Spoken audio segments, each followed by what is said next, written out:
They had been dumping their trash on my land for months, and at first, I honestly tried to convince myself it was an accident. Just a loose bag, maybe blown by the wind, maybe a one-off mistake, the kind of thing you shrug off because life's too short to pick fights over garbage. But then it happened again and again, and by the time I realized it wasn't random, it was already personal. I live on 5 acres just outside a place called Briar Glen, or at least, that's what they call their neighborhood, like it's some kind of curated lifestyle instead of a cluster of identical houses stamped out in neat rows. My land's older than all of it.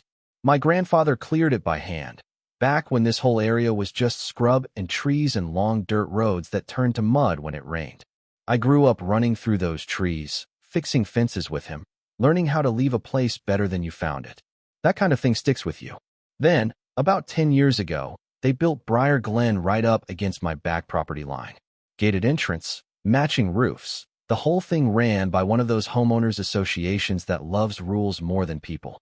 I remember when construction started, the noise, the dust, the steady parade of trucks carving their version of order into what used to be open land, and I remember thinking, well, that's progress, I guess. Didn't figure it would become my problem. The first bag of trash I found was sitting in the ditch along the back edge of my property, right where the gravel road from their side curves a little too close to my fence line. Just a regular kitchen bag, tied up but torn open at the side, with some paper plates and plastic wrappers spilling out. I picked it up, tossed it in my own bin, didn't think much of it. Stuff happens. But a week later, there were 3 more. And these weren't windblown. They were placed. Deliberately. I remember standing there that morning, coffee still in my hand, looking down at the mess like it had personally insulted me. Banana peels, greasy takeout containers, empty soda bottles, the kind of trash you only get after a party. It wasn't just litter, it was someone else's life dumped where it didn't belong. Still, I told myself, don't jump to conclusions. Maybe kids. Maybe someone passing through. So I cleaned it up again. Then came the furniture. Broken patio chair, one leg snapped clean off. A cardboard box full of old clothes. Then another box, this one soaked through with something that smelled like spoiled milk and regret. And every time I cleared it out, every time I hauled it away, more showed up like clockwork. Not daily, not even on a schedule I could predict, just often enough to make it clear someone had decided my land was their personal landfill. That's when it stopped being annoying and started feeling like disrespect. I began paying closer attention, not just to the trash, but to the pattern. It always showed up along the same stretch, that narrow strip between their back road and my property line, a kind of no man's land. At least that's what they probably thought it was. No houses facing it, no cameras that I could see, just a convenient edge where responsibility got blurry. But I knew that land. Every inch of it. The way the ditch slopes after a heavy rain, the way the grass grows thicker near the fence posts, the old survey markers my grandfather showed me when I was a kid, it wasn't no man's land. It was mine, and someone was counting on me not to care enough to prove it. One morning, I found something that made my stomach turn in a way the rest hadn't. A torn trash bag with what looked like leftovers from a birthday party, frosting smeared across plastic containers, half-deflated balloons tangled in the weeds, paper plates with a kid's name written on them in bright blue marker. Happy 10th, Mason. I stood there longer than I should have, staring at it, thinking about how easy it must have been for whoever dumped it. Clean up your party, toss it in the trunk, drive a few yards past your own boundary, and suddenly it's not your problem anymore. That's when I realized this wasn't just laziness. It was a choice. A quiet, repeated decision by people who probably waved at each other in the mornings, who kept their lawns trimmed and their mailboxes polished, people who liked things clean, as long as the mess got pushed somewhere they didn't have to see it. And that did something to me. Not anger, not right away. More like a slow burn. The kind that builds under your skin, steady and patient, waiting for a reason to become something sharper. So I decided to stop guessing. I went down to the hardware store, picked up a cheap trail camera, nothing fancy, just enough to catch movement at night. Mounted it on a tree overlooking that stretch of ditch, angled just right so it could see the road coming out of Briar Glen. I didn't tell anyone, didn't make a big show of it, just set it up and waited. And for a couple of nights, nothing, which almost made me doubt myself again. Maybe I was overreacting. Maybe it had stopped.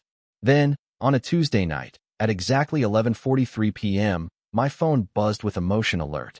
I was sitting in my living room, half watching some late-night rerun, when that notification came through, and something about the timing, the quiet of it, made my chest tighten just a little. I pulled up the feed, expecting maybe a deer, maybe the wind shaking the branches. Instead, I saw headlights. A minivan rolled slowly into frame, stopping right at the edge where their road meets my land. The engine stayed running. For a second, nothing happened, and then the trunk popped open. A woman stepped out first. Mid-40s, maybe. Didn't rush, didn't look around like she was worried about being seen. Just walked to the back like she'd done it before. Two teenagers followed her, dragging out black trash bags, laughing about something I couldn't hear. And then, without hesitation, they hauled those bags over to my side of the ditch and dropped them, one after another, like they were unloading groceries. No guilt, no second thoughts, just routine. I sat there staring at the screen, feeling that slow burn finally start to sharpen into something else, something a lot more focused. Because now I knew. And once you know, you don't forget. I didn't sleep much that night. Not because I was shocked, not really, but because something had shifted. Up until that moment, it had been a suspicion, an irritation, something I could almost explain away if I tried hard enough. But seeing them, seeing how normal it looked, how casual, how practiced, that's what got to me. It wasn't a mistake. It wasn't kids messing around. It was a system, a quiet little routine built on the assumption that no one would push back. And once that clicked, I stopped feeling confused and started thinking clearly. The next morning, I went back through the footage. Not just that clip, but everything the camera had picked up over the past few days. And there it was, more cars, different nights, same behavior. A pickup truck around 10:15 p.m. on Sunday. A sedan just after midnight on Thursday. Always the same spot. Always the same quick drop, like they were clocking in and out of some unspoken agreement. I started taking screenshots, organizing them, timestamps, license plates where I could catch them, faces when the angle allowed it. By noon, I had a folder full of proof. Now, a younger version of me might have marched straight over there, knocked on doors, started calling people out. But age does something to you. Or maybe it was my grandfather's voice in the back of my head, reminding me that reacting fast isn't the same as reacting smart. So instead, I did what I figured was the reasonable thing. I went to the HOA office. Briar Glen's office sits right near the front gate, a small brick building with a flag out front and a neatly trimmed hedge that probably gets more attention than most people's problems. I walked in with a manila folder under my arm, boots still a little dusty from the morning, and was greeted by a receptionist who looked like she'd perfected the art of polite indifference. "I'd like to speak with whoever's in charge," I said. She gave me a tight smile. "Do you have an appointment?" "No," I said, "but I've got about 3 months of your residents dumping trash on my property, so I figured I'd try my luck anyway." That got her attention, just enough for her to disappear into the back for a minute. A few moments later, out came a man named Daniel Harper, HOA president, mid-50s, pressed polo shirt, sunglasses perched on his head like he thought they made him look authoritative. He carried himself like someone who was used to being listened to, mostly because he operated in a space where people didn't push back much. "What seems to be the issue?" he asked, already sounding like he'd decided it wasn't one. I opened the folder, laid out a few printed screenshots on the desk between us. "Your residents have been dumping trash on my land. This is from last night. That's just one example." He glanced down barely, didn't pick up the photos, didn't study them, just gave them a quick look like he was checking the time. "That area is outside HOA jurisdiction," he said, almost immediately. "We're not responsible for what happens beyond our property lines." I felt my jaw tighten just a bit. "They're coming from your neighborhood, using your road, dumping on my land." He shrugged, actually shrugged. "I can't control what people do once they leave HOA grounds." There it was. That line. Simple, clean, convenient. And for a second, I just stood there, staring at him, feeling that same slow burn creep up again. Only this time it had somewhere to go. Because what he'd just handed me wasn't a dismissal. It was a loophole. I gathered my papers, slid them back into the folder. "All right," I said, keeping my voice even. "Appreciate your time."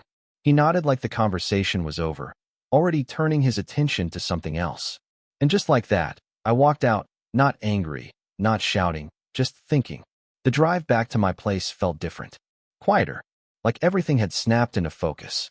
Outside HOA jurisdiction. That's what he said. But here's the thing. That strip of land they kept using, that little buffer between their road and my fence, it wasn't some undefined space. It wasn't public. It wasn't shared. It was mine. Every inch of it. And if they wanted to play the not our problem game, well, that worked both ways. That weekend, I got to work. Now, I'm not about to pretend it was pleasant, because it wasn't. Sorting through other people's trash never is. But I wasn't digging through the worst of it, not the food waste or anything like that. I focused on the parts people forget about, the pieces they don't think twice about tossing. Boxes, packaging, receipts, shipping labels. Turns out, people are incredibly careless when they think no one's paying attention. Amazon boxes with full names and addresses. Grocery receipts listing loyalty account numbers. Subscription packages with neat little labels printed right on the side. Magazine wrappers. Old bills. Even a couple of school notices stuffed into one of the bags. I set up a folding table in my garage, laid everything out, and started sorting. One household at a time. By the end of Saturday, I had a stack of names. By Sunday afternoon, I had over 43, to be exact. 43 households, all from Briar Glen, all connected to the trash that had been piling up on my land for months. I wrote them down, organized them, cross-referenced what I could. It wasn't guesswork. It was solid. And when I looked at that list, something about it settled in my chest. Not satisfaction, not yet, but certainty. Because now it wasn't just a problem. It was evidence. Monday morning, I made a call. County Environmental Services. The kind of office most people don't think about until they have to, but they take illegal dumping seriously. Very seriously. I explained the situation, kept it straightforward, told them I had documentation, names, footage if they needed it. There was a pause on the other end of the line, and then the tone shifted. "Can you email us everything you have?" the woman asked. "I already did," I said. "Check your inbox." I'd sent it about 10 minutes before calling. By Wednesday, I got a response. By Thursday, they were on site. 2 county inspectors showed up in marked vehicles, walked the property with me, took photos, measured the area, documented everything. I showed them where the trash had been dumped, explained the pattern, handed over the list of names and the footage. They didn't rush, didn't brush it off. If anything, they looked interested. One of them, a guy named Collins, crouched down near the ditch, poking at a torn bag with a gloved hand. "You've been dealing with this how long?" he asked. "About 3 months," I said. He nodded slowly, like he was adding it up in his head. "That's not small." "No," I said. "It's not." By the time they left, I had a feeling, not a guarantee, but a strong sense that something was about to happen. And it did. Friday afternoon, my phone rang. Unknown number. I answered, already knowing it wasn't going to be a casual call. "This is Daniel Harper." The voice said, tight, controlled, but with something underneath it now. Not confidence. Pressure. "We need to talk." I leaned back in my chair, looking out over my land. The same stretch of grass and trees my grandfather once walked, now quiet again, clean, for the moment. "About what?" I asked, even though I knew exactly what. There was a pause, just long enough to tell me everything I needed to know. "About the county," he said. And just like that, the game had changed. I let that silence sit for a second, not to be dramatic, just to make sure he felt it. Because a few days ago, he couldn't even be bothered to look at the photos I handed him, and now he was the one calling me. "Yeah," I said finally, calm as ever. "We can talk." He asked if I could come by the office again. Same place, same building, same neat little hedge out front that somehow always looked freshly trimmed. Only this time, when I walked in, the air felt different. The receptionist didn't give me that practice smile. She just nodded, like she already knew who I was and why I was there. Daniel was waiting inside. No sunglasses on his head this time. No casual lean against the desk. He was standing straight, hands clasped together, like he was trying to hold something in place that had already started to come apart. "We've received notice from the county," he said, getting straight to it. "They're claiming the entire HOA is liable for illegal dumping." "Sounds about right," I said. His jaw tightened. "That's not how this works. We're not responsible for individual actions outside our jurisdiction." I couldn't help it. I gave a small smile at that. "That what you told me, remember?" He didn't smile back. "They're saying the waste originated from within our community," he continued, voice rising just a little. "And because it was repeatedly dumped in the same location, it constitutes a pattern. A coordinated issue. 43 households, I said, cutting in. That's a pretty solid pattern. That landed. You could see it in the way his shoulders shifted, just slightly, like the number had more weight when it came out of someone else's mouth. They're issuing a fine, he said after a moment, more controlled now. $18,600. And they're requiring immediate cleanup at our expense. I nodded once. Yeah, they mentioned something about that. You need to help us fight this, he said quickly, stepping closer. You have the footage, the documentation. If you clarify that this was done by individuals, not the association. I will, I said. That stopped him mid-sentence. Relief flickered across his face, quick but obvious. Good. Then we can. After, I added, still calm. Every household that dumped trash on my land makes it right. And just like that, the relief vanished. What do you mean, makes it right? He asked, slower now. I reached into my folder, pulled out a single sheet of paper, and slid it across the desk. 43 names. Addresses. Clean. Organized.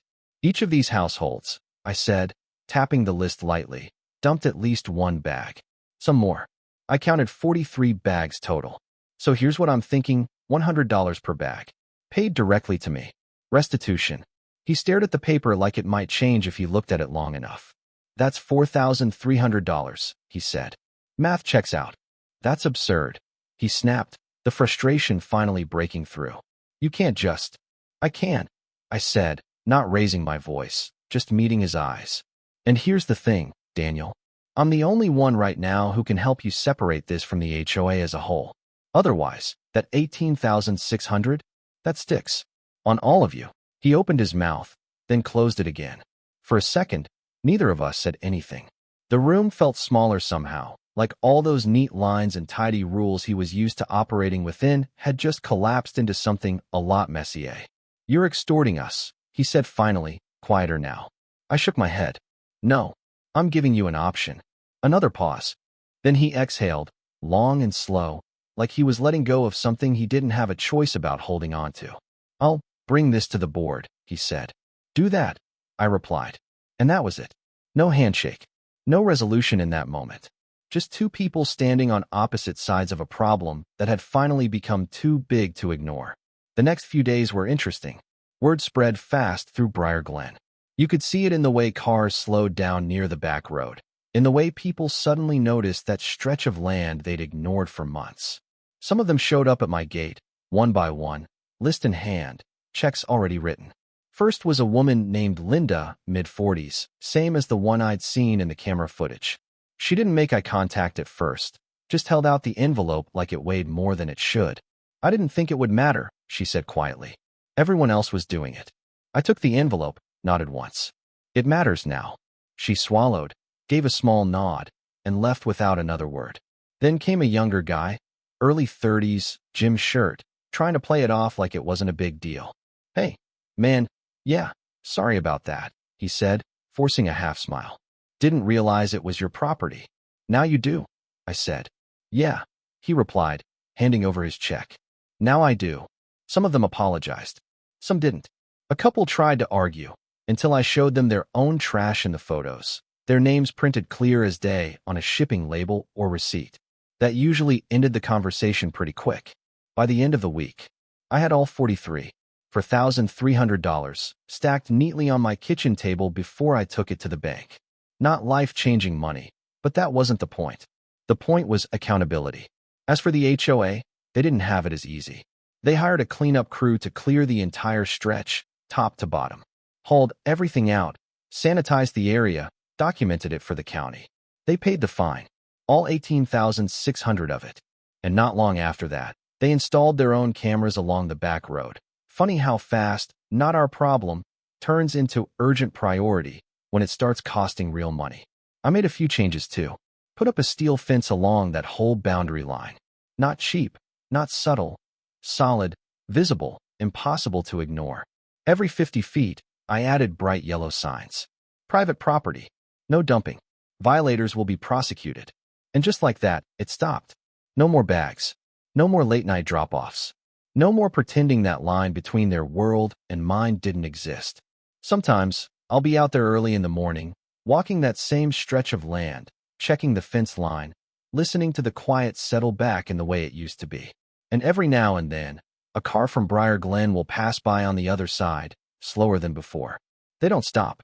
They don't even look too long. But I know they remember. Because it's not really about the money, not the 4,300, not even the 18,600.